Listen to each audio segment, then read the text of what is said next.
You know, boys, a lot of people write cowboy poetry, but one of my favorites lived over in New Mexico. His name was S. Omar Barker. And this is a pretty good poem. I think you'll enjoy listening to it. They called him Purt near Perkins, for unless the booger lied, he had purt near done most everything that he had ever tried. He had purt near been a preacher, and he had purt near roped a bear. He had met up with Comanches once and purt near lost his hair. He had purt near wed an heiress who had money by the keg. He had purt near had the measles, and he had purt near broke his leg. He had purt near been a trail boss, and according to his claim, he had purt near shot Bill Hickock, which had purt near won him fame. He had purt near rode some broncs upon which no one else had stuck. In fact, he was the feller who had purt near drowned the duck.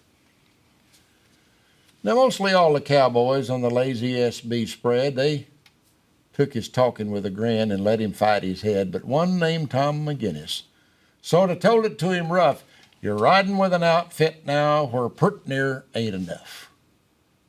We tie our last ropes to the horn, and what we catch we hold, and purt near is one alibi we never do unfold.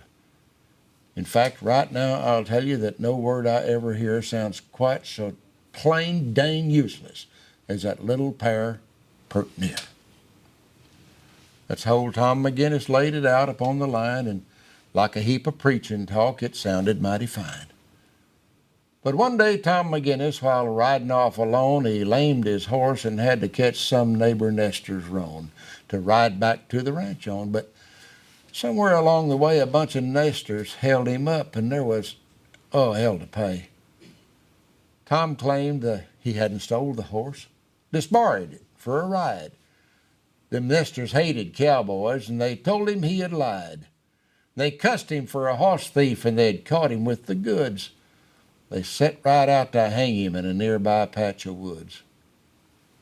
They had poor Tom surrounded with their guns, all fixed to shoot. It looked like this poor cowboy sure heard his last owl hoot. They tied a rope around his neck and throwed it over a limb, and Tom Maginnis purt near knowed this was the last of him.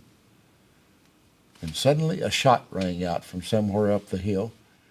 Them nesters dropped the rope and ran like nesters sometimes will when bullets start to whizzing. Tom's heart leapt up with hope to see old purt near Perkins riding towards him at a lope. "Looks like I purt near got here just in time," old Perkins said, "to see them nesters hang ye." Tom's face got kinder red. "You purt near did," he purt near grinned. "They purt near had me strung. You're looking at a cowboy that has purt near just been hung. And also one that's changed his mind, for no word ever said can sound as sweet as purt near when a man's been purt near dead."